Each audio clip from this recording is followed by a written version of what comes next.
Today I'm working on a 2014 Vauxhall Zafira. Radiator's gone. I'm going to start by taking stuff off. These two 8mm bolts already took off, and I thought I might as well film it. There's the new one to give me some idea how it's going to go.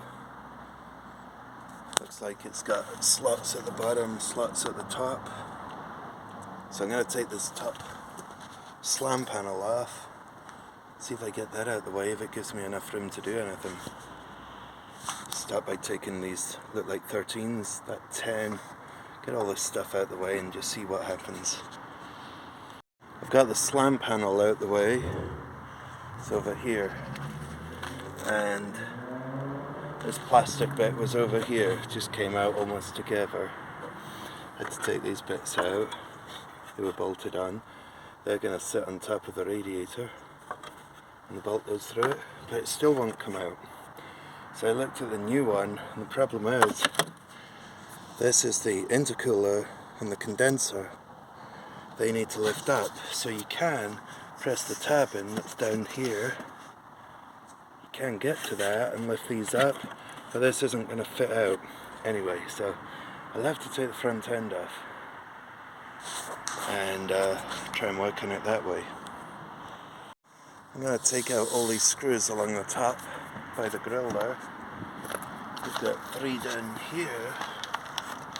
When I pull this cover out, there's one that goes up.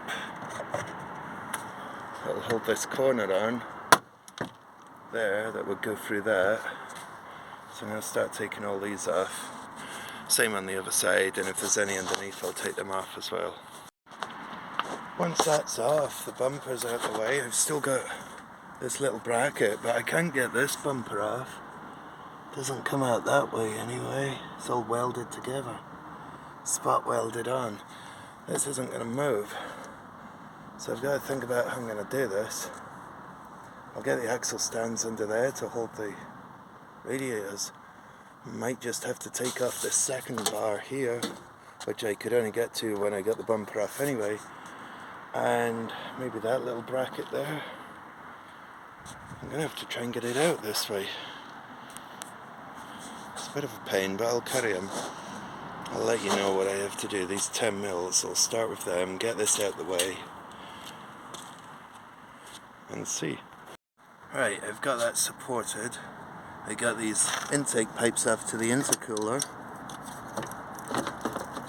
and there's enough room, hopefully, to get the radiator out of the way. Gonna have to take the radiator hoses off and see if I can pull it up. And then I can maybe get the fans out with it, I don't know. Might have to take the fans off first, down there, on that clip. Maybe that'll help. I don't know if I've got room to do that though. There's really not much room because I've still got this bit here and the here in the way of it, so we've got these, as you can see I've removed the condenser's still there. It's balancing on a axle stand, but I've got the intercooler pipes off, the radiator hoses, one there with one of these cable connectors, like spring connectors I mean, that I took off with a cable. It's a bit awkward, this one. Like I say, it didn't come apart. That hose is off on that side. You can see it. Well, the hose is off there, the intercooler hose and the coolant hose. In the end, I've dropped the intercooler out the bottom, partly due to the way that the things slot together. It was just a bit easier. That might give me enough room now to get this forwards enough. I think it will, to clear that. So that's clearly what I had to do, but again, I need a couple of hands to do this, and just trying to show you basically what's involved. So a lot of these things have these press things like that. Press that in, and then you can slide whatever out of it. So the intercooler was in there, that's out the way. Almost ready for pulling the radiator out, so I'll just pull it out. It's actually nothing holding it now. The wires might have a couple of connectors that are plugged in on here that I'll have to take off, because I'm going to take this, like there's one, I've got this unplugged here, but I'll need to take these wires off here and here. And the one at the bottom there. Should be able to pull the whole lot out in one go then.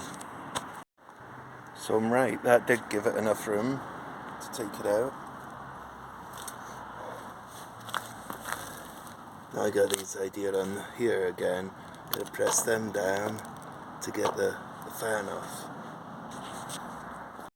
That's the fan on the new radiator. I thought I'm better to lay the radiator on some card. And we can get that fitted into the car. That's what it looks like. So I've got these two bits there and there's one here. That's where it drops into. I've still got an axle stand under this. That one isn't needed. I don't know, there may be another way, but this way works. So I'll carry on. That's it back in. The hoses are on. This one came with a new hose clamp. Where is it? Up there. Comes with a new hose clamp. Now I've got these two bits, rubber bits, that I have to transfer from the old radiator, and then the brackets, and they'll go on. Got the fan plugged in and the wires plugged back into the spacers. It's a bit of a tight fit, but you can do it. I started to loosen the headlight, but it made no difference. I didn't need it. I got the radiator in and out without it. So I'll get these in and then slot the intercooler in the middle and then put the condenser onto the intercooler, then just put the front cover on. I still think it's easier with this removed. It might be possible without it, this slam panel. I did that first thinking I might just be able to get it at the top, but I'm kind of glad I did do that. This bolt's quite a length. There we go. So that's that one and that one in. So the radiator bit of it's done. Just got to put the other stuff back. So I'll grab the intercooler, which is here. I had one the other day on a Seat that I thought was the intercooler, but it was going to coolant pipes, not to air pipes. That was confusing when you've not seen it before. However, this one, I'll put it in from underneath, and everything just slots together on these sort of clips. They're a pain to come out. I'd put plenty of WD-40 on them to get them apart. So that one, I'm going to need both hands to wiggle and jiggle it in. And then I'll just slot the condenser onto that and put the front cover on. But I'll show you once I've got this on, bring you along with it.